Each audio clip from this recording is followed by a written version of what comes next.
Hello welcome back. और मैं अपने पिछले वीडियो में आपको बताई थी अलजेब्रा ऑफ लिमिट्स। सो इस वीडियो हम लोग देखेंगे how to evaluate algebraic limits. Okay, so different methods जो हैं, जैसे कि आपको पहला दिख रहा है direct substitution method, factorisation method, rationalisation method by using some standard limits और method of evaluation of algebraic limits at infinity. ये 5 मेथड्स होते हैं to solve the algebraic limits.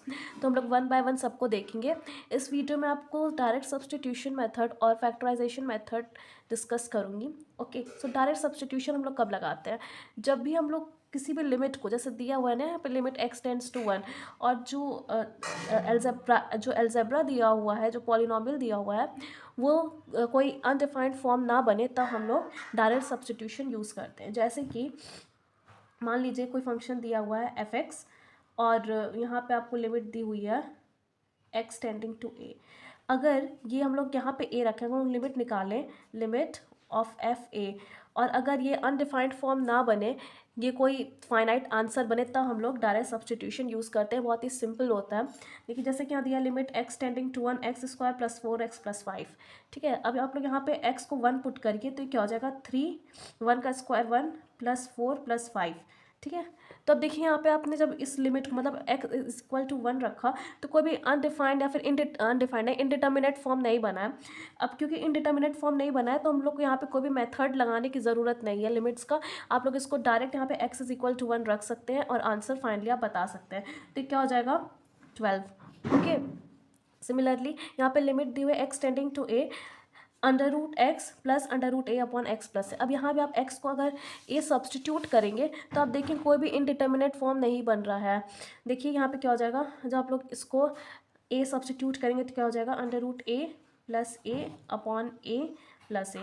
ठीक है, तो ये क्या हो जाएगा, 2 रूट ए अपॉन 2a। इसको आप कैंसिल कर सकते हैं, 1 अपॉन रूट ए आएगा। ओके, देखिए जैसे ये वाला दिया है लिमिट x टेंडिंग टू 0 9। अब देखिए यहाँ पे तो x है ही नहीं, तो हम लोग लिमिट 0 पुट कहाँ करेंगे, x भी तो होना चाहिए ना उसके लिए। और मैंने जो आपको बताया था प्रॉपर्टीज़ या फिर अलजेब्रा ऑफ लिमिट, उसमें बताया था कि आप लोग किसी कांस्टेंट को लिमिट के बाहर निकाल सकते हैं। तो अब यहाँ पे तो कुछ बचा ही नहीं, यहाँ तो x है ही नहीं, तो आप लिमिट किसकी पुट करेंगे, नहीं है कुछ, x है ही नहीं, तो इसका आंसर क्या आ जाएगा, फाइनली 9 आ जाएगा। ओके, अब चलते हैं नेक्स्ट मेथड पे, फैक्टराइजेशन मेथड। तो देखिए फैक्टराइजेशन मेथड कहाँ यूज़ होता है, जब भी आपको कोई भी फंक्शन दिखे f(x) बाय g(x) इस टाइप का, ठीक है, और आपको लिमिट यहाँ पे मान लीजिए कोई भी लिमिट दी हुई है x टेंडिंग टू a। ठीक है, अब जो आप इस लिमिट को पुट करेंगे f(x) और g(x) में, मतलब कि आप f(a) और g(a) निकालेंगे, तब देखिए ये जो बनेगा, अगर 0/0 फॉर्म बनेगा, तब जो है हम लोग ये फैक्टराइजेशन मेथड यूज़ करेंगे। मतलब 0/0 फॉर्म के लिए हम लोग फैक्टराइजेशन मेथड यूज़ करते हैं। वैसे तो एक और मेथड यूज़ करते हैं, सिंपल LH रूल, जिसको हम लोग लॉपिटल रूल भी बोलते हैं, या फिर आप लोग L हॉस्पिटल, लेकिन उसका गलत प्रोनाउंसिएशन है, तो उसको लॉपिटल रूल बोलते हैं। वो भी हम लोग यूज़ कर सकते हैं, वो आगे चल के बताएंगे। अभी फैक्टराइजेशन मेथड से हम लोग इसको निकाल सकते हैं। तो देखिए अगर x को a रखने पे fa और ga जो 0 और 0 बन जा रहा है, मतलब x माइनस a इसका फैक्टर होगा इन दोनों का। बस फैक्टर मिल गया आपको ना, बस आपको इसके फैक्टर्स में इसको डिस्ट्रीब्यूट करना है, कैंसिल आउट करना है, और आपका आंसर आ जाएगा। कैसे, देखिए यहाँ पे, एक सेकेंड, कैमरा से देखिए, जैसे यहाँ दिया हुआ है limit x tending to 2 X square minus 5x plus 6 upon X square minus 4। अब देखिए यहाँ पे आप 2 रखिए, पहले आपको जो भी लिमिट दी है, पहले आप चेक करिए कि फॉर्म कौन सा बन रहा है। डायरेक्ट सब्स्टिट्यूशन से हो जाए तो कोई भी ज़रूरत नहीं है किसी भी मेथड को लगाने की। अगर कोई इनडिटर्मिनेट फॉर्म बन रहा है, तो हम लोग डिफरेंट मेथड लगाते हैं उसको सॉल्व करने के लिए। ठीक है, अब यहाँ पे x इज इक्वल टू 2 रखिए, तो 2 रखेंगे, पहले आप x चेक करिए उसको, तो क्या हो जाएगा, ये 4, ये क्या हो जा रहा है, 4 हो जाएगा, माइनस 5 10 हो जाएगा, प्लस 6 अपॉन 2 का स्क्वायर 4। अब देखिए, ये देखिए ऊपर भी 0 बन रहा है, नीचे भी 0/0 फॉर्म बन रही है। क्या करने पे, x इज इक्वल टू 2 रखने पे। ठीक है, मतलब x माइनस 2 इसका फैक्टर होगा। ठीक है, x माइनस 2 फैक्टर होगा, मतलब आप इसको x माइनस 2 के फॉर्म में ब्रेक करिए, फैक्टराइज करिए। कैसे फैक्टराइज करेंगे, ऊपर वाले को by splitting mid term method, आपने सीखा होगा बचपन में, तो उसी से करेंगे। तो क्या हो जाएगा, x square minus 2x minus 3x plus 6 upon, ये क्या है, इसको हम लोग ऐसे लिख सकते हैं, एक्स स्क्वायर माइनस 2 का स्क्वायर। ठीक है, तो क्या हो जाएगा, ऊपर वाला x इन दोनों में से कॉमन ले लीजिए, तो x क्या हो जाएगा, x minus 2 minus 3 x minus 2। ठीक है। ये क्या हो गया, ए स्क्वायर माइनस बी स्क्वायर, इसका फॉर्मूला क्या होता है, ए प्लस बी और ए माइनस बी। ठीक है, तो क्या लिख सकते हैं, x minus three, x minus two, x plus two, x minus two. ठीक है, इसको आप कैंसिल आउट कर दीजिए। ठीक है, यहाँ पे limit X tending to two है। ठीक है, अब आप यहाँ पे लिमिट रख के देखिए। अब देखिए, आप टू रखेंगे तो टू माइनस थ्री आएगा और टू प्लस टू आएगा। ठीक है, तो आंसर क्या आ गया, -1/4।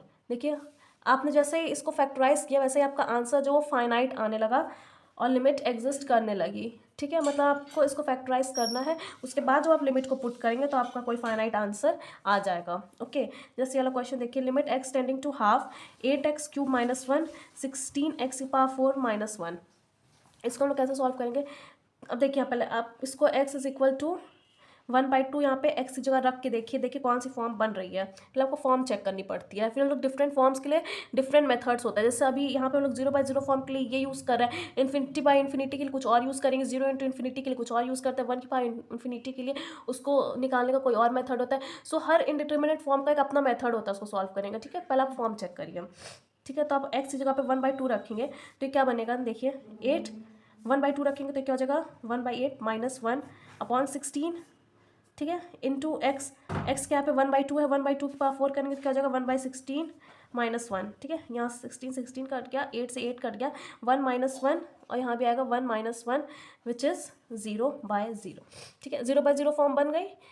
ठीक है, अब आप इसको क्या कर, अब आप इसको फैक्टराइज करेंगे, मतलब x = 1/2 यानी कि x -1/2 इन दोनों का फैक्टर है। ठीक है, x -1/2 इन फैक्टर, तो हम ये भी कह सकते हैं 2x -1 इन दोनों का फैक्टर, क्योंकि 2x -1 ज़्यादा आसान रहेगा सॉल्व करने में, इससे भी कर सकते हैं। ठीक है, तो 2x -1 इसका फैक्टर है।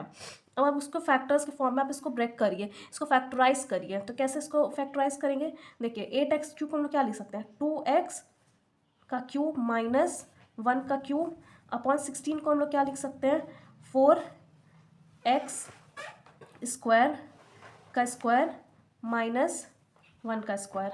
ठीक है, अभी आपको कौन सा फॉर्म दिख रहा है, a³ -b³।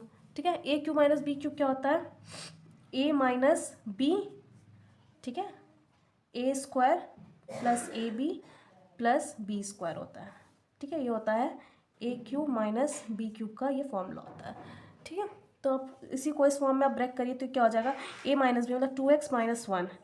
देखिए फैक्टर आ गया ना आपका, 2x - 1, फिर a², a मतलब ये है तो 8x, सॉरी 2 2 4 ना, 4x² + ab मतलब a ये है, b ये है, तो ये क्या हो जाएगा, +2x + b² + 1। ठीक है, अपॉन ये क्या हो गया, a² - b² है। ठीक है, तो इसको हम लोग कैसे रख सकते हैं, a + b a - b मतलब 4x² + 1 4x² - 1। ठीक, अब उसके बाद क्या करना है आपको, अब देखिए फिर से यहाँ पे इसको हम लोग a² - b² एक फॉर्म में ब्रेक कर सकते हैं, तो क्या हो जाएगा, 2x - 1 4x² + 2x + 1 upon 4x² + 1। इसको मैं डायरेक्टली ब्रेक करी तो क्या आ जाएगा, 2x - 1 2x + 1। ठीक है, और इसको 2x - 1 से 2x - 1 काट दीजिए, साथ में यहाँ लिमिट x टेंडिंग टू 1/2 ये साथ में चला करेगा पैरेलली। ओके, अब क्योंकि लिमिट सॉल्व नहीं हो तो आप लोग यहाँ हर जगह ये लिमिट लगा लीजिएगा। ठीक है, अगर इसको 1/2 रखेंगे, अब आप इसमें 1/2 रखिए, देखिए आपको फाइनाइट आंसर आएगा। देखिए 4 × 1/2 का square 1/4 + 2 × x 1/2 + 1 upon 4x² x² मतलब 1/4 + 1। ठीक है, और ये क्या आ गया, 2 × 1/2 + 1। ठीक है, अब आप इसको आप सॉल्व करेंगे तो आंसर 3/4 आएगा। ठीक है, एक और तरीका है, अगर आपको ये पता चल गया कि 2x - 1 इसका फैक्टर है, मतलब 8x³ -1 का और 16x⁴ -1 का, ये इसका फैक्टर है। थोड़ा लॉन्ग कट है वो, लेकिन अगर आपको आसान लगता है तो आप क्या कर सकते हैं, आपको पता है कि उसका फैक्टर है तो आप 2x - 1 से 8x³ - 1 को डिवाइड कर सकते हैं। ठीक है, आप इसको जब डिवाइड करेंगे ना तो भी सेम चीज़ आएगा, और आप उससे भी इजीली सॉल्व कर सकते हैं किसी भी क्वेश्चन में। अगर आपको जैसे इसमें पता चल गया था ना कि x-2 इसका फैक्टर है, तो x-2 आप इसको डिवाइड कर सकते थे, x-2 से आप x² - 5x + 6 को आप डिवाइड कर सकते थे, तो भी यही आंसर है। अगर आपको फैक्टर पता चल जाए तो आप उसको डिवाइड कर लीजिए, आंसर वही आएगा। ठीक है, इस पर और भी बहुत अच्छे अच्छे क्वेश्चन होते हैं, वो आपको मैं अपने नेक्स्ट वीडियो में बताऊँगी। Thank you so much.